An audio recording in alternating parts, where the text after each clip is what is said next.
En defensa de la tradición. La Iglesia no comenzó en el Concilio Vaticano II. Combatir su pasado es un tremendo error.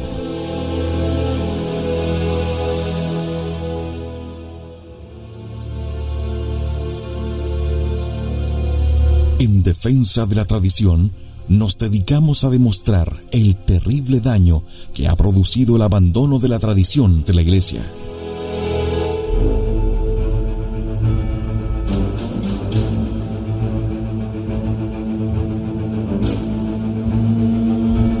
Más aún, comprobamos que la tradición de la Santa Iglesia Católica es la verdad que Cristo confió a los hombres.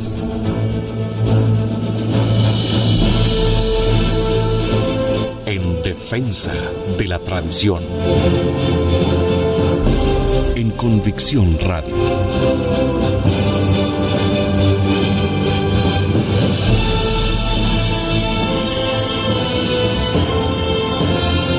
Convicción en la única verdad.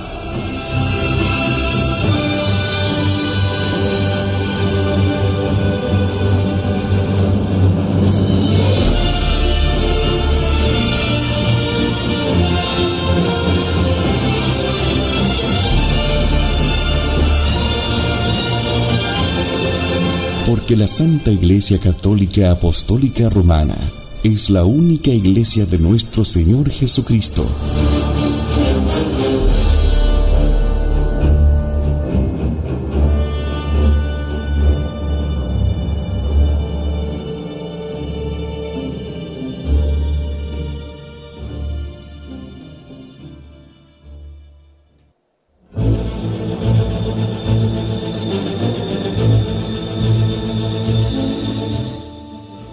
Bienvenidos, queridos amigos de Convicción Radio, a un nuevo capítulo de En Defensa de la Tradición.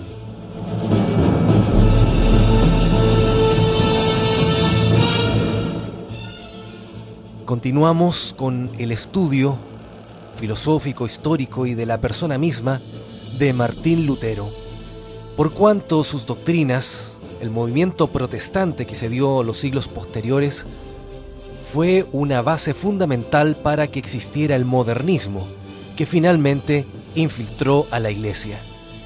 Asimismo, fue parte fundamental en la conformación de la masonería y de el odio compartido que tenían contra la Iglesia y que tienen contra la Santa Iglesia Católica. El protestantismo tiene sus particularidades. Es mucho más que una herejía más en la historia de la Iglesia, por lo cual es de primordial importancia comprenderlo a cabalidad.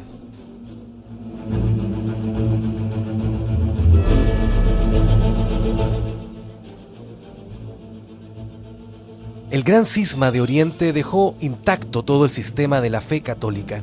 Ni siquiera la doctrina de la primacía del obispo de Roma fue atacada en primera instancia por los bizantinos, hasta el punto de que en 1439 pudo firmarse en Florencia la reunificación, y tampoco fueron capaces de ponerla en peligro y transformarla en algo distinto a su naturaleza los movimientos heréticos que pretendían una purga de las adherencias humanas en la Iglesia.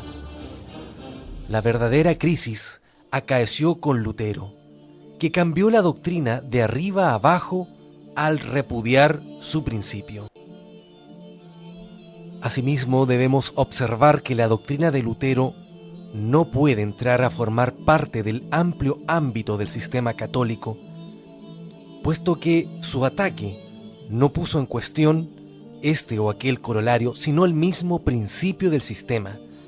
De ahí la absoluta incompatibilidad de las doctrinas emanadas del Concilio Vaticano II, que vienen absolutamente permeadas del luteranismo.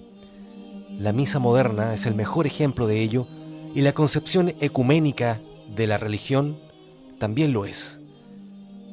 Frente a ella, la apologética católica se encuentra en una posición claramente dibujada por Santo Tomás. Esto es, puede vencer las objeciones del adversario, pero, por así decirlo, no al adversario. ya que éste rechaza el principio con el cual se argumenta para refutarle. Así de grave es la situación, y así de grave está también la postura de muchos católicos que al verse contaminados del luteranismo están rechazando los principios con los cuales la Iglesia defiende su divinidad. No rechaza Lutero este o aquel artículo del conjunto dogmático del catolicismo, aunque obviamente lo hace, sino justamente el principio de todos los artículos, que es la autoridad divina de la Iglesia. Para el creyente, la Biblia y la tradición tienen una autoridad precisamente porque la Iglesia está en posesión de ellas. La Iglesia es la única institución que puede tomar la Biblia y mostrarla a los hombres con la interpretación correcta, y tiene una tradición bimilenaria que le da una autoridad única sobre la tierra.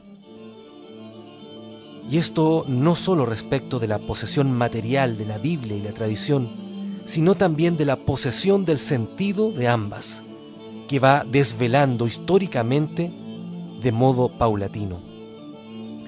Lutero, sin embargo, pone la Biblia y el sentido de la Biblia en manos del creyente.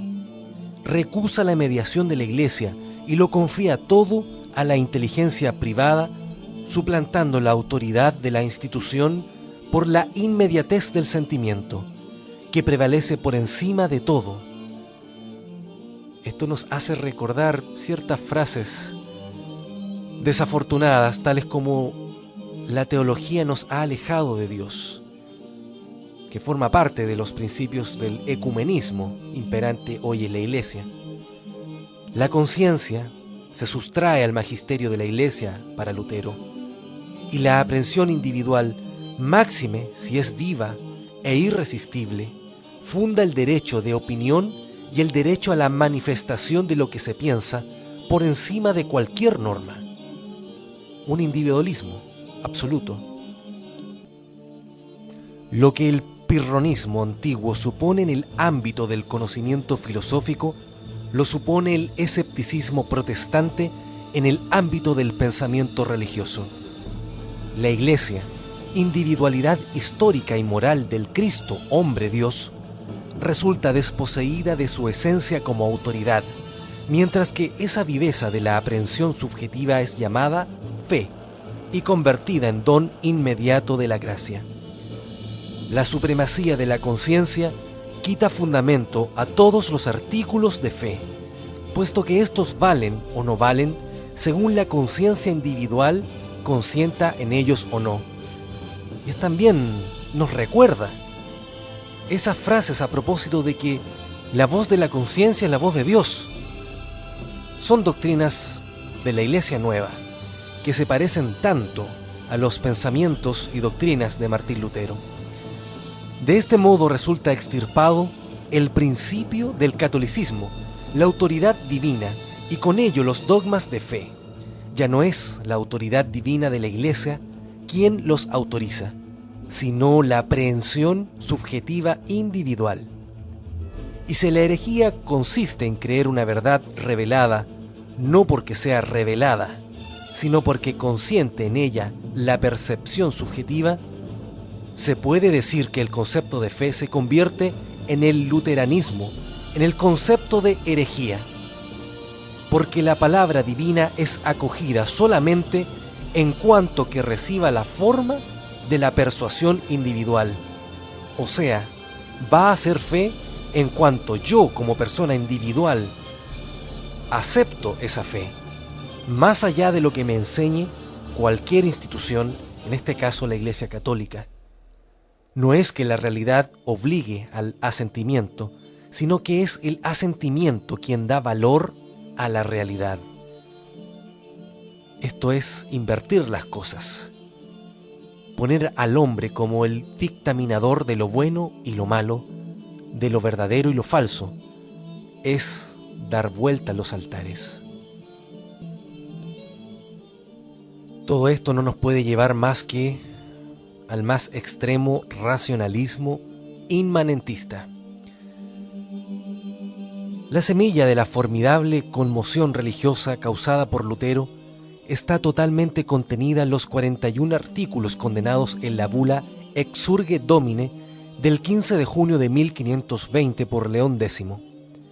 Ciertamente desconocedor de hasta qué punto se había elevado la virga del pensamiento humano.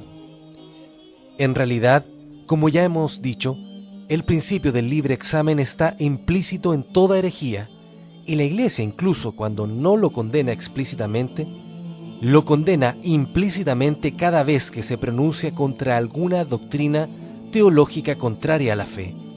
Sin embargo, en este caso, el principio del libre examen está formulado expresamente al menos en un artículo de los condenados. Las proposiciones de Lutero incluyen la doctrina sobre la penitencia, enseñando que toda la eficacia de la penitencia sacramental consiste en el sentimiento que tiene el penitente de haber sido absuelto. ¿Acaso no hemos oído hoy en día entre católicos decir que yo me confieso ante Dios y no necesito al cura? Eso está ocurriendo hoy entre los católicos, es doctrina protestante. Algunos artículos debilitan el libre albedrío, sustituido totalmente por la gracia y mantenida de solo título.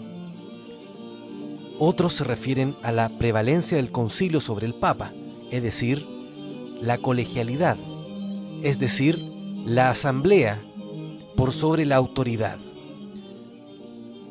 También se refiere a la inutilidad de las indulgencias, a la imposibilidad de otras de las obras buenas, o a la consideración de la pena de muerte para los herejes como contraria a la voluntad del Espíritu Santo. ¿Qué es esto de que hoy día se rechaza en todo el mundo, el mundo occidental por lo menos, la pena de muerte, y que hay mismos miembros de la Iglesia que se han dedicado a hablar en contra de la pena de muerte como algo contrario a la fe? Es protestantismo puro. Sin embargo, está el artículo 29, en el cual la herejía es abiertamente profesada por Lutero. Este artículo, que enuncia el verdadero principio de todo el movimiento protestante, resulta ser la única tesis verdaderamente memorable. Comillas: tenemos camino abierto para enervar la autoridad de los concilios y contradecir libremente sus actas y juzgar sus decretos y confesar confiadamente lo que nos parezca verdad. Aquí se manifiesta la raíz más profunda y el criterio más allá del cual no se puede llegar. El espíritu individual dando valor a todo aquello que nos parece, no lo que necesariamente es. De los dos aspectos presentes en el acto de la mente, cuando capta el ser objetivo mediante su acto subjetivo, ya no es el ser objetivo aprehendido lo que prevalece, sino la misma aprehensión. Si después, en el artículo 27, Lutero arranca de las manos de la Iglesia el establecimiento de los artículos de la fe y de las leyes morales, ello no es sino la traslación del artículo 29 desde el ámbito individual hasta el orden social de la religión. En conclusión, el alma de la sucesión luterana no eran las indulgencias, la misa, los sacramentos, el papado, el celibato de los sacerdotes, la predestinación y la justificación del pecador.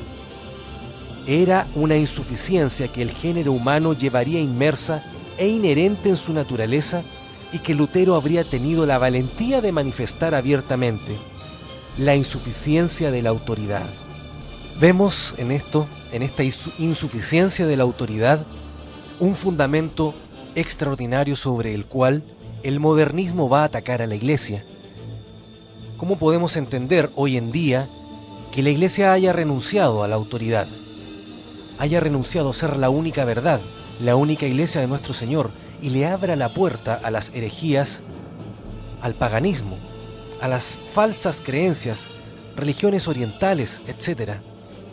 Por esta insuficiencia de la autoridad que pareciera ser que la misma Iglesia está reconociendo en sí misma doctrinas luteranas, protestantes, que nos han llegado al seno de la Santa Iglesia a través del modernismo, que, como hemos dicho muchas veces, ya se alimenta profusamente de las doctrinas de Lutero.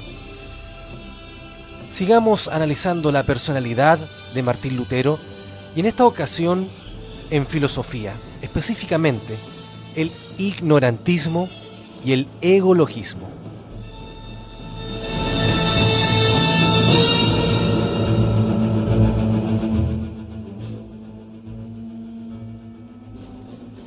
La edad de la escolástica decadente y del renacimiento pagano, desdeñosa de las ideas y favorecedora de cualquier individualismo, no estaba hecha para promover la sana filosofía.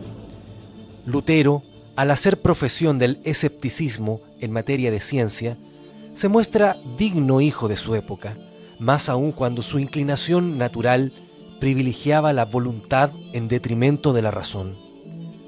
Sus discursos son más directos que sutiles. Aristóteles es el sostén impío de los papistas y es para la teología lo que las tinieblas son para la luz. Santo Tomás, por su parte, nunca entendió ni un solo capítulo del Evangelio o de Aristóteles. Semejantes exageraciones verbales concuerdan perfectamente con la doctrina luterana de la naturaleza del hombre, totalmente viciada por el pecado original. La razón, lo mismo que la naturaleza, está intrínsecamente manchada, de manera que todas las ciencias especulativas son errores. Lutero no es un doctrinario que razone sus principios, sino un líder carismático que se apodera de la multitud y la dirige por intuición, despreciando por completo las leyes de la lógica. A quien le reproche sus contradicciones e inconsistencias, le responde con la violencia y las invectivas verbales, sin preocuparse de refutarlo racionalmente. Lutero, por basarlo todo en la creencia en detrimento del sentido común, es fideísta.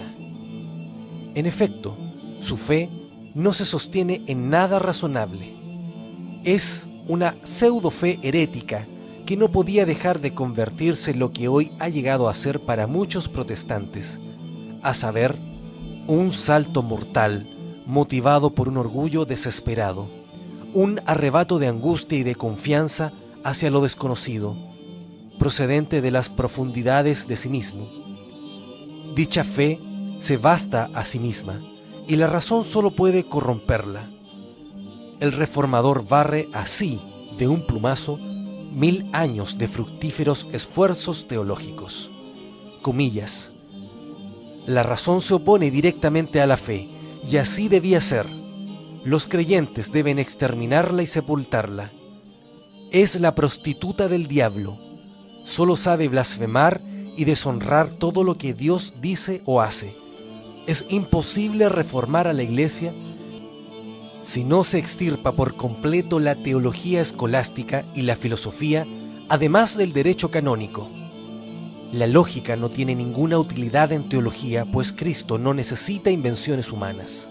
Si nos atenemos a sus propias palabras, Lutero adopta de buenas a primeras la teoría de la doble verdad de Siger, según la cual una verdad de fe puede ser al mismo tiempo un error científico.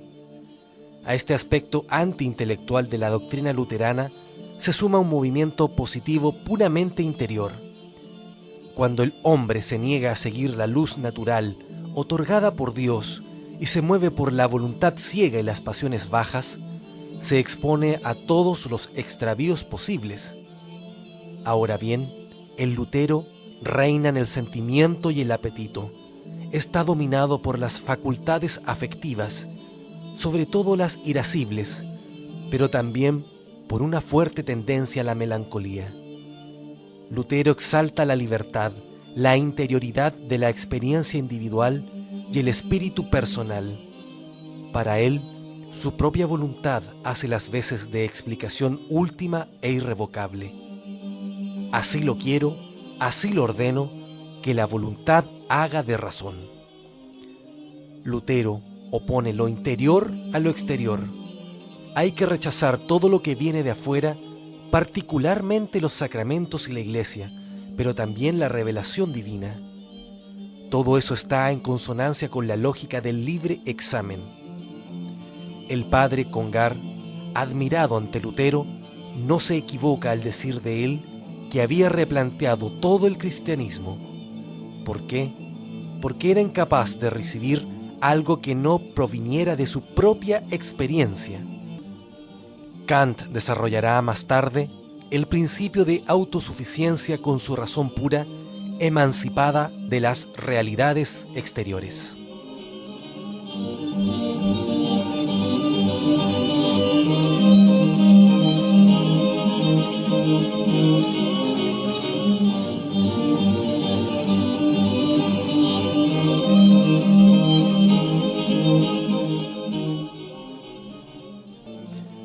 La experiencia como fuente de la fe.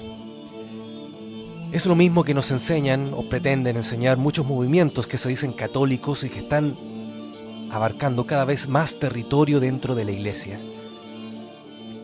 La experiencia está desplazando el conocimiento doctrinal, el fundamento teológico.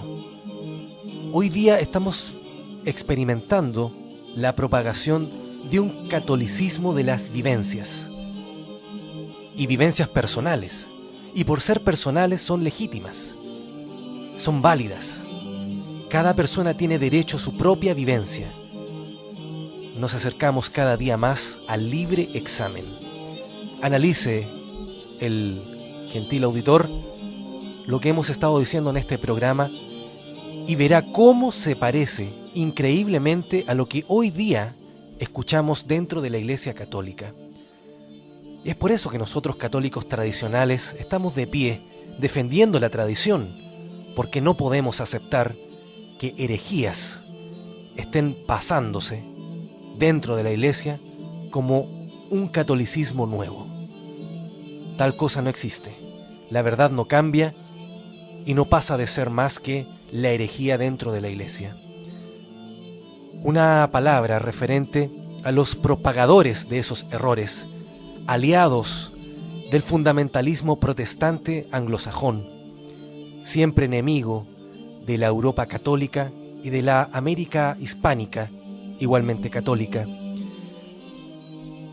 Nos dice Monseñor Marcel Lefebvre: con qué precisión y clarividencia los soberanos pontífices denunciaron esta empresa, la de la masonería.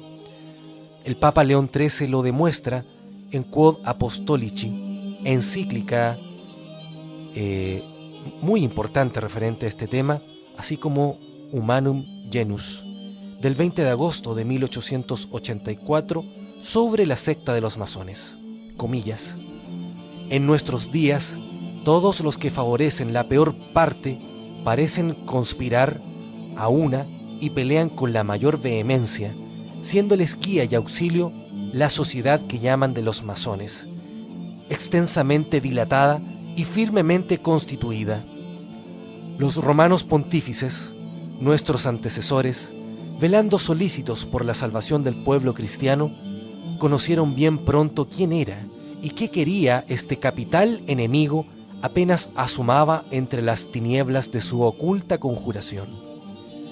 León XIII menciona allí los papas que ya han condenado a la masonería. Clemente II en la encíclica In Eminenti del 27 de abril de 1738. En ella fulmina una excomunión contra los masones. Benedicto XIV renueva esta condenación en la encíclica Providas del 16 de marzo de 1751. Pío VII en la encíclica Ecclesiam denuncia especialmente a los carbonarios. León XII, en su Constitución Apostólica Quo Graviora del 13 de marzo de 1826, descubre la sociedad secreta La Universitaria, que trataba de pervertir a la juventud.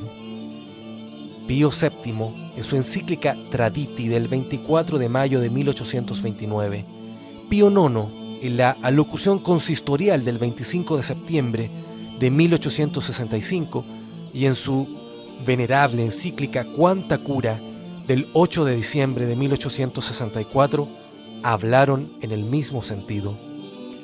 Después, deplorando la poca cuenta que han tenido los gobernantes de tan graves advertencias, León XIII constata los progresos espantosos de la secta. Comillas, vemos como resultado que en el espacio de 1 siglo y medio, la secta de los masones ha hecho increíbles progresos, empleando a la vez la audacia y la astucia. Ha invadido todos los rangos de la jerarquía social y ha comenzado a tomar en el seno de los estados modernos un poder que equivale a la soberanía. ¿Qué dirían estos santos padres de la situación actual del mundo, no solamente de los gobiernos, absolutamente invadidos y controlados por los principios de la masonería? ¿Qué diría de la actual jerarquía eclesiástica, que ya no solo no atacan a la masonería, sino que muchos se han aliado con ella? Tal es el caso de los jesuitas, que parecieran haber hecho una especie de pacto de no agresión, el cual ha concluido hoy en una colaboración mutua. ¿Qué diría León XIII de esta situación? ¿Y qué diría de cómo los masones se han encargado de infiltrar doctrinas heréticas, condenadas en tantas ocasiones por la Iglesia a través de la historia, en el mismo siglo XX, con San Pío X, Pío XII, Benedicto XV, Pío XI? Todos ellos combatieron lo que hoy día la Iglesia está validando, ya sea con el silencio o ya sea con la traición de muchos. Compare usted, señor auditor,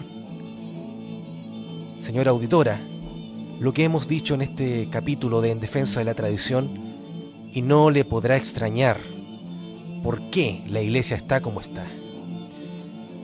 Muchas gracias por la audición. Que Dios nos bendiga a todos y será hasta un próximo capítulo de En Defensa de la Tradición, por la gloria de Dios y la salvación de las almas.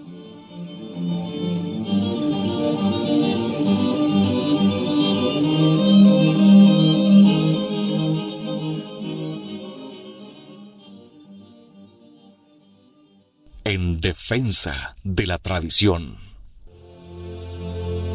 La Iglesia no comenzó en el Concilio Vaticano II. Combatir su pasado es un tremendo error.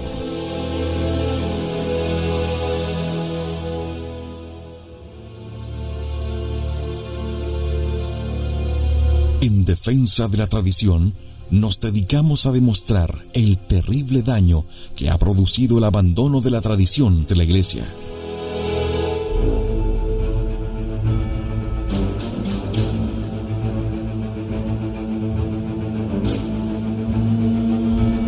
Más aún, comprobamos que la tradición de la Santa Iglesia Católica es la verdad que Cristo confió a los hombres.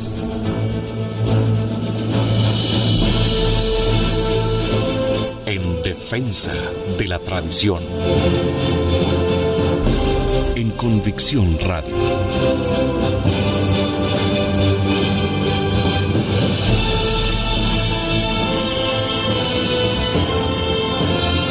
Convicción en la única verdad.